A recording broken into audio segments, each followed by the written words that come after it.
A husband and wife who have just quit their teaching jobs and left Auckland today have fired a parting shot at the Education Minister. Just days before the primary teachers' strike, the couple told Karen Rutherford they represent hundreds of disgruntled teachers across New Zealand. Shelley Lowe and husband Nigel are upping sticks. Today is D-Day. With 23 years teaching between them, these two, a primary and secondary teacher, are turning their backs on Auckland and the education system. I can feel myself getting a bit emotional. It's huge. I woke up one morning and just went, you know what? We don't get treated as professionals. We don't get treated with respect. Stuff it. The Lowes loved the schools they were at, but they're now off to run the Ranfurly Holiday Park and Campground.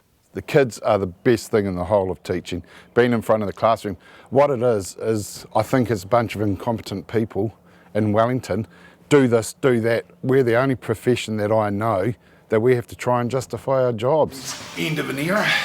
Nigel was on track for promotion with the prospect of being the head of technology at his college. He was already working 65 hours a week, much of it paperwork, assessments and marking. Primary teacher Shelley worked similar hours. And I worked out her wage of 52,000 and divided it by all the hours that she was doing. It worked out to be about $13 something an hour, which to me is pretty pathetic.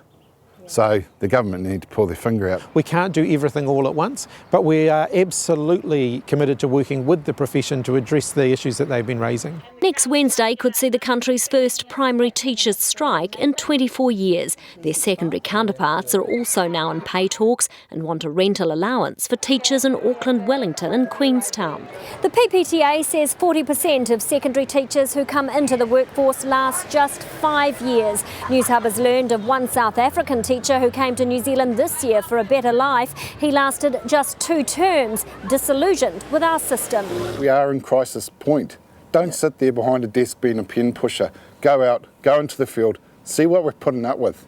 Because it's easy to say, oh, we can do this and do this. Do our job for a week. Yeah. I dare them. Do our job for a week, you know. Yeah. See what it's about. Yeah. The writing's on the wall, say the Lowes and its Kiwi kids who are missing out. After 23 years, they're just not sticking around to see what the road ahead looks like for teachers. Karen Rutherford, Newshub.